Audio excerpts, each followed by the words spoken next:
This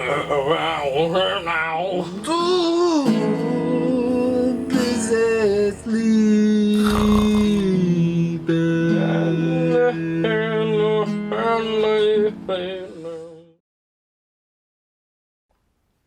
Because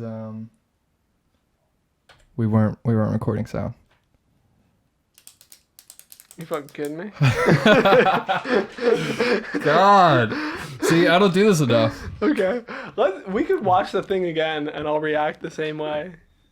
The first video if you want. Fine, let's try it. This is Marty. Marty is going away to Oregon.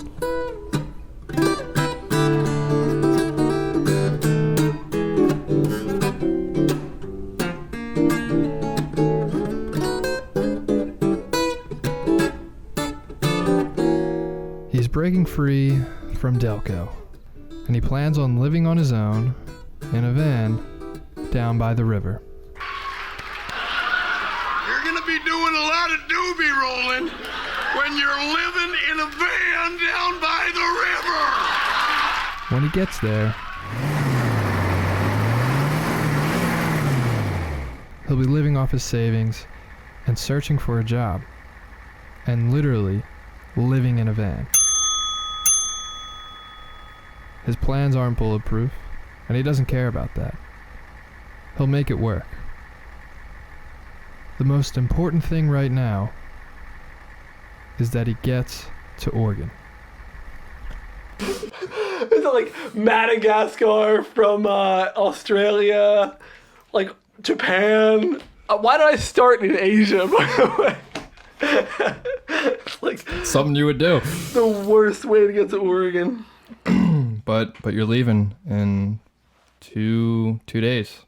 Sunday morning, today's Friday, so yeah. And it's going to take you 40 hours and 12 minutes. It's like according 40 to hours Google. of driving. Yeah, if you go straight ahead, but I want to go on like the beaten path, kind of see the country, because I've driven Yeah. 3 times now, and I've never really seen it all. And the second time was quite an adventure for you, God, which we'll get dude. into later. Yeah, that was fast. But it sounded scary. So yeah, before we get into everything, welcome to the podcast for Thank you. maybe last time here, but It's not the last time ever, though. We'll do another one at like Christmas or Yeah. something, or when I come back, you know. So before we get into how you built the van and the logistics of you actually living out there, let's just watch this video, and I want you to react to it. Okay. Yeah. It's going to show my new path to Oregon. If we say you must survive or I must survive, life is earnest and I've got to go on, then your life is a drag and not a game. Now, it's my contention, my personal opinion, this is my basic metaphysical axiom, shall we put it that way, that existence, the physical universe, is basically playful. There is no necessity for it whatsoever. It isn't going anywhere. That is to say, it doesn't have some destination that it ought to arrive at. But it is best understood by analogy with music. Because music, as an art form, is essentially playful. We say you play the piano. You don't work the piano. Why? Music differs from, say, travel. When you travel, you are trying to get somewhere. And of course, we, because being a very compulsive and purposive culture, are busy getting everywhere faster and faster and faster till we eliminate the distance between places. So you eliminate the distance and you eliminate the journey. Because the fun of the journey is to travel, not to obliterate traveling. In music, though, one doesn't make the end of a composition the point of the composition. If that were so, the best conductors would be those who played fastest. People go to a concert just to hear one crashing chord, because that's the end. Same way in dancing. You don't aim at a particular spot in the room. That's where you should arrive. The whole point of the dancing is the dance. Now, but we don't see that as something brought by our education into our everyday conduct. We've got a system of schooling which gives a completely different impression. It's all graded. And what we do is we put the child into the corridor of this grade system with a kind of, come on, kitty, kitty, kitty. And yeah, you go to kindergarten, you know, and that's a great thing because when you finish that, you'll get into first grade. And then, come on, first grade leads to second grade and so on. And then you get out of grade school, you've got high school, and it's revving up. The thing is coming. Then you're going to go to college. And by Jove, then you get into graduate school. And when you're through with graduate school, you go out to join the world. And then you get into some racket where you're selling insurance. And they've got that quota to make. And you're going to make that. And all the time, this thing is coming. It's coming. It's coming. That great thing, the success you're working for. Then when you wake up one day about 40 years old, you say, my God, I've arrived. I'm there. And you don't feel very different from what you always felt. And there's a slight letdown because you feel there's a hoax. And there was a hoax. A dreadful hoax. They made you miss everything by expectation. Look at the people who live to retire and put those savings away. And then when they're 65, they don't have any energy left. They're more or less impotent. And they go and rot in an old people's senior citizens community. Okay. Sad. Yeah. But any like instant reactions to that before I ask you my question? Empathize with it a lot, especially during the build, because there's always been, like with building it, there's always like, oh, this like grand thing that's like Oregon is going to come soon. And honestly, it just feels like it's just as much stress as it did from day one. That's immediately what I thought of when I heard I've been this. so obsessed with it. You Yeah, know? you just like been having your eyes on it like since I met you. I know, and I really want to work on trying to stop being like so obsessed with the next goal coming. Right. Yeah, I mean, you kind of answered my question earlier because you said you're going to be taking the beaten path to Oregon. So like you are, sounds like going to be enjoying the journey of getting there. Yeah. As much as you can. I've done this drive, like I said, I've done this drive 3 times. And only once I did it with a friend. And when we did, we went to like Boise, we went to like Denver, we went through Montana, not Montana, we went through like Missouri, Kansas City. We just explored like all these places. And Nashville was awesome. Nashville's a great place to visit. So we had like a lot of fun, but the second time I kind of just like beeline for it. I did it in like 3 days and it was just boring. Also, it was stressful because of what happened. Because I was alone too. Yeah. So actually, let's just jump right into that. I mean, the second time you went, which is kind of funny because you tried to eliminate the distance basically. You just tried to get there from point one and then you didn't really have a journey. I mean, in a way you did because of what happened to Inevitably you will right. on that drive. I mean, there's no way you can not. From one ocean to the other, there's going to be something happening between those 2 points. So tell us what happened. Why did the second trip suck compared to the first one? It didn't suck. In fact, like back to the video, actually, you get this obsession, right, with driving. When you're doing it, you're on the road, you're like, I gotta get there. Yeah. And you're going like, sometimes you go 16 hours a day because it's addicting. There's nothing else to do. You're living in a car for a week and you want to get out. And you're looking forward to the time being cut in half. Like, oh, okay, only 2 more hours now. Only 1. Yeah. And then you kind of just are like, you know what, like I'm in Omaha. I could probably get all the way out to like central Nebraska. And then you do. But to your question, what happened was I was alone and I went through the tornado alley. I think it was one of the I states. Is it literally called Tornado Alley? Yeah. Yeah, there's this part of America where it's rural, and I'm not exactly sure which part it is, but it's known as Tornado Alley. Okay. And every year, I don't know if it's around this time or if it's earlier in the summer, they just get slammed with like windstorm after windstorm after windstorm. And I happened to be like in Iowa, I think I was. And it was like, 1 a.m. You drive when you're well rested, So I had just slept like a few hours. Like, I'll keep going. And I couldn't get reception, so I was like, I'll turn the radio on. And then bam, bam. And I'm like, oh no, it must be one of those test things, And they're like, oh, there's a like tornado warning in this area. And I was like, okay. And I was like, that's not that bad. It's far away from me. So I get into a place where I have reception, and I look up. I'm like, hey, Google, where am I? And they're like, oh, you're in like Middletown or wherever. Like they posted the warning.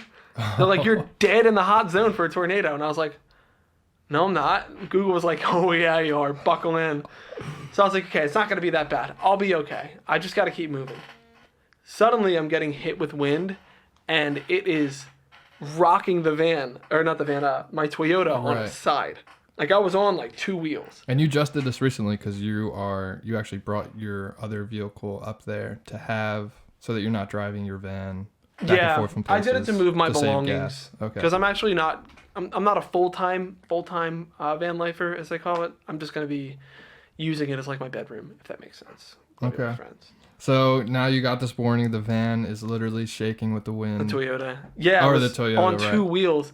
And I'm like, oh my God, holy crap. Like, I wish I could live through this, Jesus. Like, I'm like praying. Are you praying to God? I honestly think for one of the few times in my life I prayed. Wow. And it's not like I like totally don't believe in praying. It's just like, if you're going to pray for something, make it count. That's kind of how I feel. And suddenly I see this big twister, like a cyclone looking, it's a tornado. And it's way out in the distance. And you can see it because there's lightning, and I'm like, that's really far from me. I'll be fine. That's gotta be. That's what you told yourself last time. Yeah. I was like, that's gotta be, 60 miles away from me. 20 minutes later, it's right up next to me. I'm like, holy crap, those things move fast, dude. I have no tornado, I have hurricane experience. I have family down south. So every time of the year around this time, we would go down to South Carolina, Georgia, and we get hit with plenty of hurricanes. And we have tornadoes here, but nothing like that. No, that was like, this is the real McCoy, dude. And suddenly I was just like 2-wheel. I'm like, oh my God, I was pooping myself. And I was alone, and I ended up calling like my mom and like Sarah and like important people in my life. I was like, I'm not going to make it out of this. You're literally driving to the place that you feel is going to make a difference in your life and make you happy, and it is almost killing you. There's a tempest between me and my peace. Like in Oregon. Yeah. And then I ended up pulling over, and the rain was so thick that I couldn't see anything. Like someone might as well have held an infinite bucket of water over top of my Toyota. I couldn't see anything. That's crazy. So I'm going like 15 miles an hour too. I finally get to this big gas station, and I position myself against like a brick wall, which might not have been the best thing, but far away from me, there's like a big wall. So I was like, okay, maybe I'll get like wind breakage from that, but it ended up dying by the time I got there. After that, I was like, done driving the night, put it in park at a truck stop, went to bed. It was bad. Wow. So.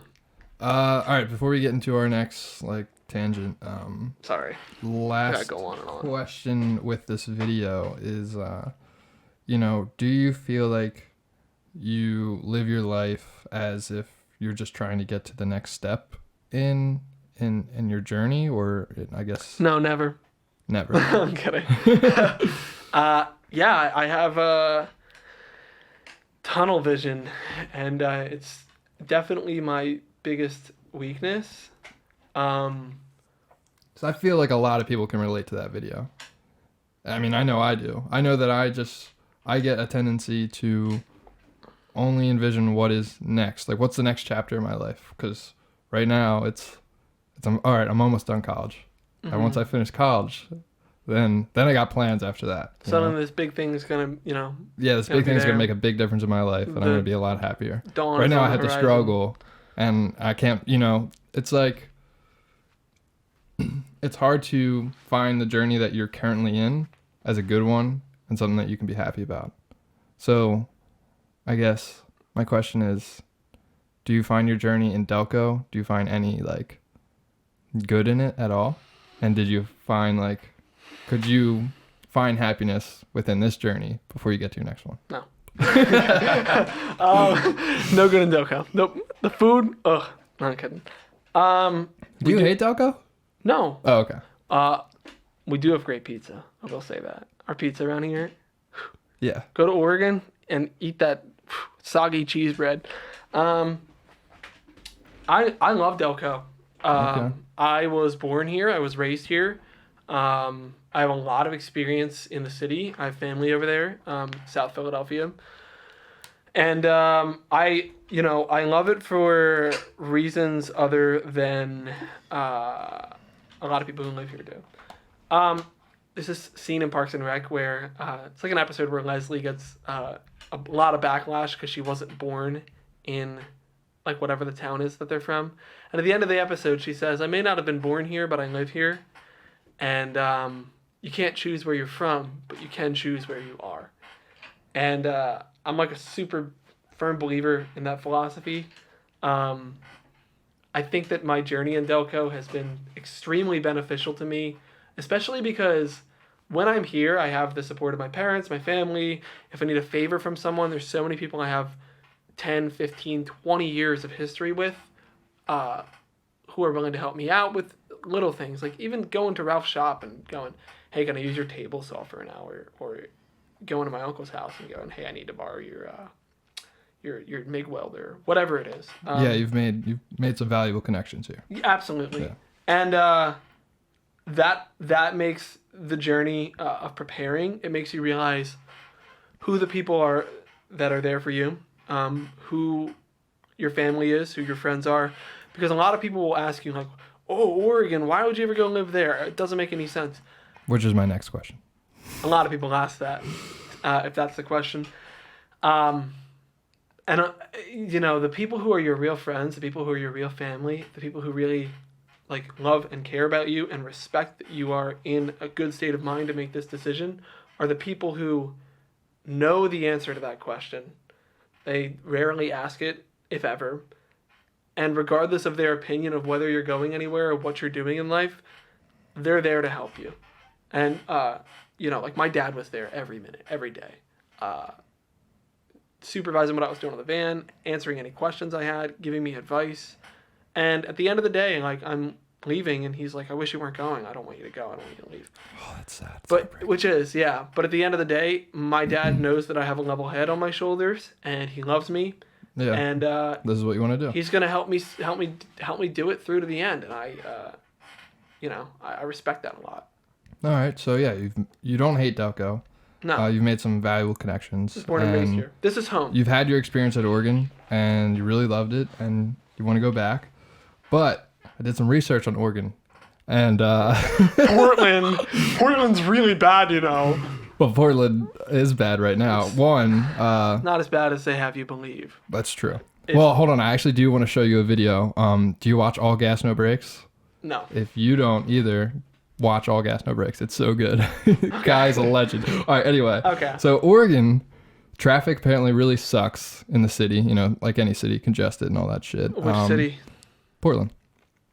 I mean, Yeah. there's only like really one Well, it's big city in It's Oregon. a lot of mountains, so there's like a lot, Yeah. like lot. I mean, of you're going to this Bend, and- which yeah. is how long of a drive to Portland? Do you know? 2.5 hours. Okay, so I mean, you're not going to be 2.5. spending a lot of time in Portland, Oregon.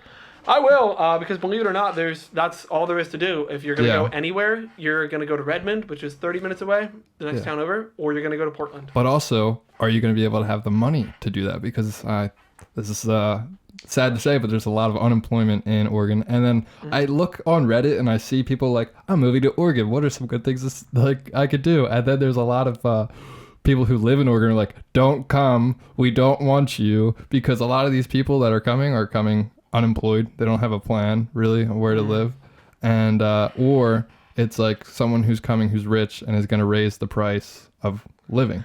Yes, and that's So- a huge problem in Bend right now. Yeah. Specifically Bend. I don't know about the rest of Oregon, but I've always heard this about Bend, and that's a big problem. And also, scientists say that the San Andreas Fault is due for another Okay, yeah. earthquake All right. of an 8.2 magnitude, either tomorrow or the next 50 years. Does that worry you? So, like, all these reasons to not move to Oregon. And also, it's rainy and dry season, and apparently, on average, there's only a lot of forest 65 days of like clear weather In Bend? in Oregon. I don't know. In Oregon. Did you know it's like, if not the most, it's one of the most diverse landscapes Oh yeah, of any I state. also read that. It's Yeah. crazy. So I mean, you have deserts, you have really thick forests, you have Right. mountains, you have low valleys, high valleys. There's ocean, beaches. So it really depends on where you are for the rainfall and the weather.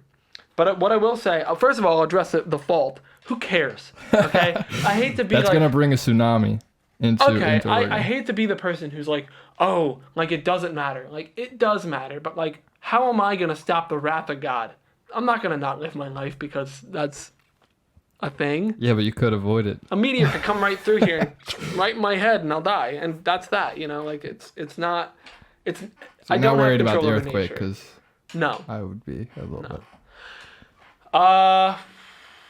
I'd rather live a short life the way I want to live it than a long life, knowing there's something else for me somewhere else. Yeah, I mean, I would say the real danger really isn't the earthquake though. Right now, it's really that unemployment. Yeah, so Bend is the I think it's the 5th or 6th like fastest growing city in the country, and one of the biggest problems that Bend has right now is that expansion is happening as fast as it can. Period. For businesses, for livelihood, for houses, it's happening as fast as it can. It can't happen any faster. Period. And in Bend, I mean, I'm serious. Like I'll leave for 3 months just to come home for a little bit and then go back to Bend. And there's 10 new houses in my neighborhood, but the problem is that the population is growing way faster than anyone, the city officials and the building construction companies and the state who owns a lot of the land surrounding that area can handle it. So what happens is the livelihood that's available for everyone, let's say there's 100,000 jobs, well, there's 140,000 people. So there's 40% more people than there are jobs, if that makes sense. So that's bad. Right, and you're going out there without a job, and now Not you a do full-time have job. you I have a do place a to part-time say. job. You have a part-time Yes, job. Okay. I'm gonna be doing the same thing I was doing for Ralph for someone else, like 2-3 days a week, just to Okay. make it through. And But you're right. you have friends out there. You're not going out completely alone. But there's a huge culture in Bend too, and I think it's super controversial, and it's not something that's exclusive to, like a lot of things I feel that are controversial in politics and society these days are you're either liberal or you're conservative on the matter, and that is just not true with what's happening in Bend. There are a lot of angles to consider, and I'll be honest, I don't live there now. I haven't lived there for a long time. I'm not really a Bendite. I haven't been living there long enough to form a strong enough opinion. But some people think that the expansion is too much, and there was a lot of cities down in California where it was beautiful, just like Bend is. There was a lot of mountains around. There were a lot of valleys. There were a lot of things to do. And Bend is trying as hard as it can to try to mitigate that. And that's why the construction policies are much different. There's stricter HOAs, because if they let it loose and let people just go through doing what they want, it'll end up, being like those California cities. Yeah. I agree and disagree with both sides, mostly because I don't have enough information. But at the end of the day, in order for Bend to even exist at all and to continue existing, its economy needs to grow. And that this expansion has to happen one way or the other, the way I see it. And I'm not helping the problem by moving from Philadelphia. Right. I mean, the population there really isn't that large for how big Oregon is, but you're right. The expansion is just increasing, and So a lot of much people stress. who are born there are just like, because it is such a melting pot, and people come from all over, especially since California is like right there, and it's just like, I don't think they're really enjoying this rise of people who want to keep moving to Oregon. I mean, you're one of them, and Yeah. but I mean, it's cool, and you're not worried though about the unemployment. Well, no, because I lost my job out there once for 10 weeks, as you know. And that was brutal, but I had no savings. I had no money. I had nothing. This time I have like $1,500 that I'm going to live off of just until I get a job. Let's just put away until I get a job. Plus I have lines of credit. So, I mean, I don't want to ring my credit cards up, obviously, but if I need to spend $200-$300 a month for a couple months, I can make it work. Plus I have a part-time job lined up. So I'm acting like I have this like grand master plan and everything's going to work out. But at the end of the day, my plans are still relatively loose. And you kind of have to figure it out when you're moving this far away too. So we were just talking earlier, like you said, you know, the protests, they're not making it what it seems on the news. And to be honest, I haven't really kept up too much with how Portland is now. But I mean, can you even enjoy the city right now with how Portland is? Yeah. Yeah. Oh, I'd bet. Yeah. Yeah. I mean, I haven't been there. I was there in June. I haven't been there. That was like kind of the height of it. I was there for like 3 days in June, and you really couldn't enjoy the city at night. During the day, you could do things, but at the same time, it's no worse than COVID has made it. Yeah. Or had made it at that time, because Americans just stopped caring. It's a different conversation, but it was no worse than it was really. Like, you could not really go out and do a lot of things because COVID was stopping you. And now that's kind of gotten to a degree that's amplified because people are protesting. But at the end of the day, you look at Portland, it's this big square, let's say. I mean, it's just a scatter plot. And like, this is the area. It's like a little tiny area of where the protesters are gathered. And the rest of it's fine. Right. So it's, I mean... All right, well, let's watch this video. It's Fox this News. is all gas, no brakes. And this is, he's basically an independent journalist, but he's also kind of like Eric Andre, but not like to the extreme. Okay. And let's just watch it. All cops are bastards! All cops are bastards!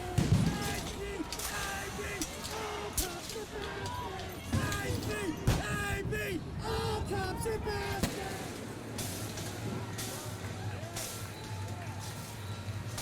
What's going on, man? You know, just hanging out, feeling pretty hyped up, you know. Why are you doing this? I have nothing better to do. No, Black Lives Matter, dude. Fuck Trump. It's all wrong. It's all wrong. Essentially. Yeah, Black Lives Matter. Fuck Ted Wheeler! All cops are bastards! Fuck you.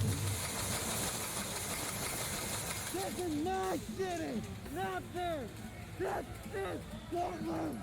Trying to get the feds out of Portland, Oregon. How come? Because they're fucking bitches and we don't want them here. Fucking rule us, they protect tyrants and oligarchs.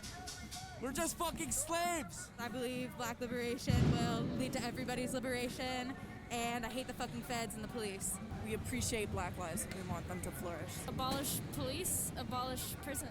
We can't give peace if y'all ain't giving it to us, so we gonna take it. Take it. And that's period.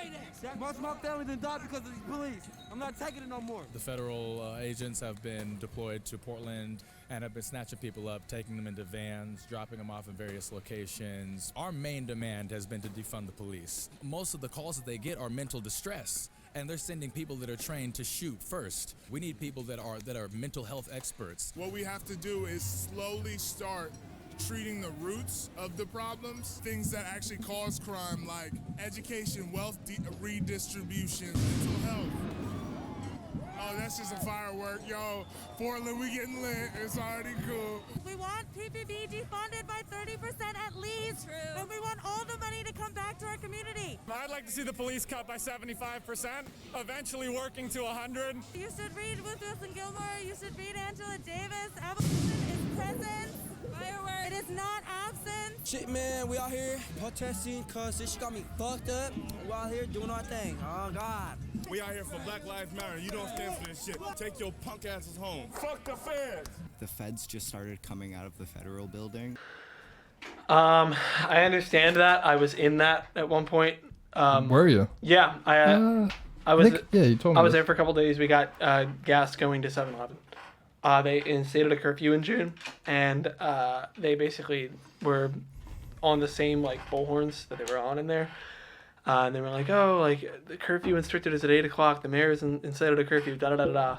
And we were leaving 7-Eleven, and like right after we left, they started throwing gas and like flashbangs and shit. Oh wow. So, yeah, I've seen a little bit of that. I've been in a little bit of that, and it's not fun. So, what's your question in regards to it, though? I don't think I have one. You just want a reaction? No, I just wanted to show you that video. I mean, the biggest problem here, dude, is it's really hard. I mean, there's two ends of it, right? Like he was interviewing people, and he shows everyone's there for the same reason. Not everyone. Everyone is protesting. Yeah. Well, there's protesters who are like Antifa which are just there, and it doesn't really make any sense why they're there. They're not there for Black Lives Matter. They're just there to fuck shit up and cause anarchy against the state. But those outliers are not the majority by far. And a lot of what you saw in this video and a lot of what I still think is true and that's happening in the city is there's a huge lack of organization in the protesters. There's a huge lack of demand. And the biggest problem is these people are organizing for protest, but they all don't have a vision of an individual goal. I want to see them defunded by 30%. I want to see them defunded by 75%. Completely defund them. And it's like, well, which one is it? Yeah, they're almost like empty statements. Where do you start negotiating? You're not negotiating, okay? You're coming out here and you're protesting for a cause that I believe in. I don't think these people are wrong. I think that it's very disorganized. I think that it needs...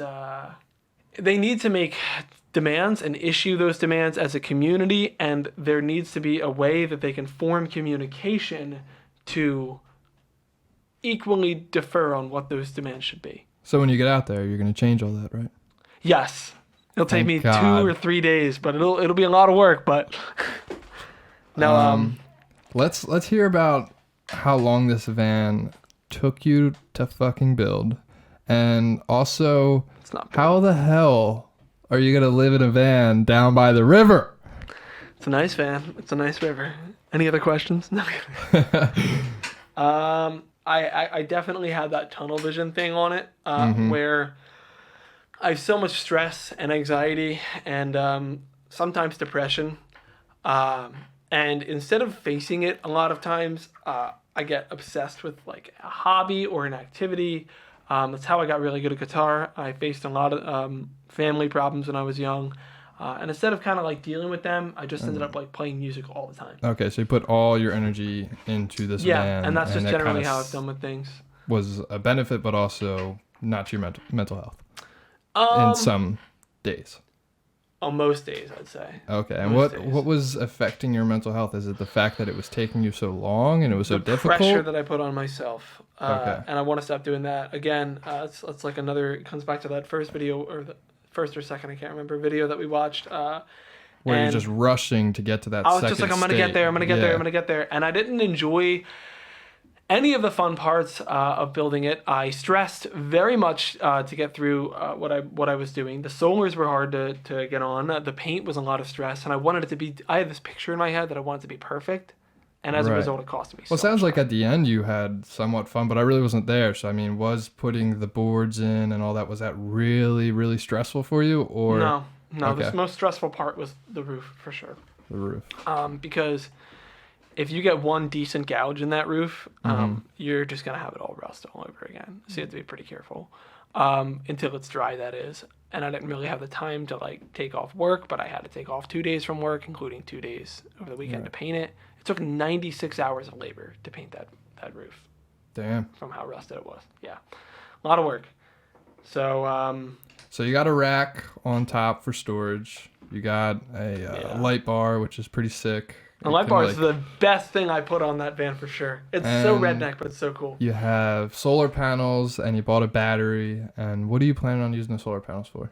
What's your goal with that? Like, what do you want to use the solar? Like, so you're gonna have the battery. I mean, what are you running off of it? To answer the question, I just want to basically in the wintertime, I'd like to run an electric heater. A lot of people run gas, but it's dangerous. It's gonna be cold as shit in Oregon at certain points. And I mean, you don't actually plan on living in your van down by the river all the time, right? Like, are you gonna be laying in there like every night? I'd like to.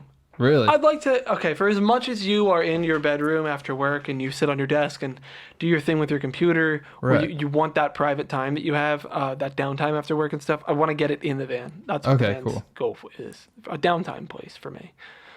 It is going to be cold as hell. I am planning on running an electric heater. I wanted to do gas, but the problem is with gas, it's kind of dangerous because if you leak it into the van, you're in a really enclosed area and you can die. So I just am going to run, I want something Electric powerful heater. enough to run Okay. my electric heater, as well as not deter me from doing anything else I needed to do. Like, That's good. I want to run a Wi-Fi hotspot pretty much all the time. How do you do that? You can actually pay for service on your laptop, which is what I am going to try doing, Ooh. unless the service is really bad. You can get an extender as What well. do you even connect to? Like a satellite? Um, Like how do they get the like Wi-Fi like to 4G, your car? like 4G or 5G, okay. if you want your bones melted. Because because I know Audis, they have Wi-Fi in their car, and I remember because I was in an Audi once and I thought it was awesome. like How the satellite. hell does that fucking satellite? Yeah, it's like this. I'm not sure, man. Again, I'm not like super tech savvy. Yeah, when I come out to Oregon and me and Dylan build our own tiny home, we're gonna have Wi-Fi. That's the first thing I'm You guys getting. have Wi-Fi at your place? Come over, because it's not fair. I don't have Wi-Fi at all. You can get like extenders too, where you basically just hook onto someone else's Wi-Fi and increases the range. Oh right. So it seems, and I've read a lot and I've gotten opinions on like everything, and it honestly seems like it's a real crapshoot, and you just have to figure out what works for you. I watch so many like car videos and Netflix and stuff. So I'm not thinking it's gonna work. I think I'm just gonna get like a 1 month card and see Rust what goes. Valley. Rust Valley Restoration. How am I gonna watch Avery screw everything up? Dude, I saw the 50 episode gigs. where Mike eats the crayon. I'm Yeah, dying. that's so funny. He's like, it's all gone. Go ahead. Get to moving the wood. It's so funny. So shit. Out of questions? I think so. So Anything you haven't asked me that for some reason you don't want to? I don't think so. I mean, Okay. unless there's something that you I want was to making like sure you get didn't at like change that your you questions or like something be. Oh no. Okay. No. Because we talked about them yesterday, and you were like, "Oh, I gotta change them." No, I really don't have to change them. Yeah, the plan for me overall is move to Oregon. I have a part-time job. My friend's dad has a big old shop, and there's like a loft up there, and we have a huge amount of space. So we already sounds have awesome. It's great. We already have instruments up there, and we go there like a space heater and then like a drum kit, a PA, amps and stuff. So they have a pretty big property. Like, how close is your neighbor? It's kind of like these little like micro neighborhoods. So your van is going to be parked where? I have a friend's house, Zach and Angie. I'm mostly going to be parking it there.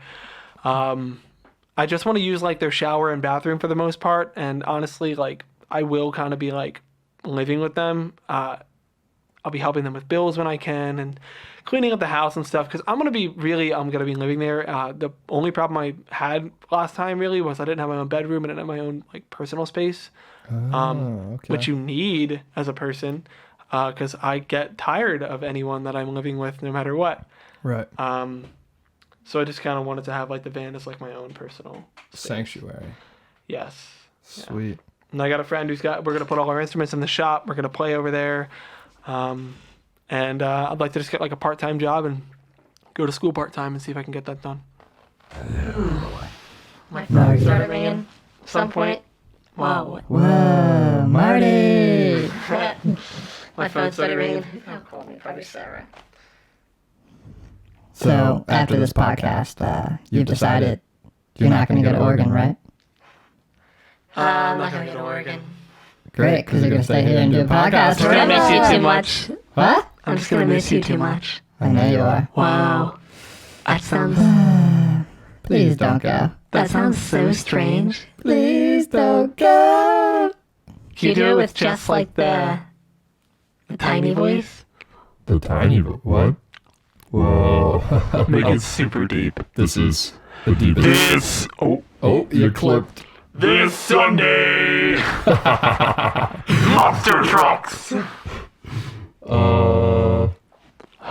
No, but please, Marty, please don't go. Don't go. I knew it was gonna go away. Don't get so sturdy. You know, in American movies, men, they don't kiss each other goodbye. In European movies, do they do that? Mm-hmm. Because they were not near that. Little peck on the cheek. I mean, a hug will suffice for me, but You think you're getting a hug? It's gonna be really, really sad to see you go. Walk out that door. I'm taking these off. I got Impossible ground beef. I can make some tacos. So good. If you're hungry before you want to, get out of here, we can talk. I'll do it, yeah. Free tacos. Alright, cool. I'm broke as fuck. I'll do it. I feel like that shouldn't be more than like a 30, 40 minute video.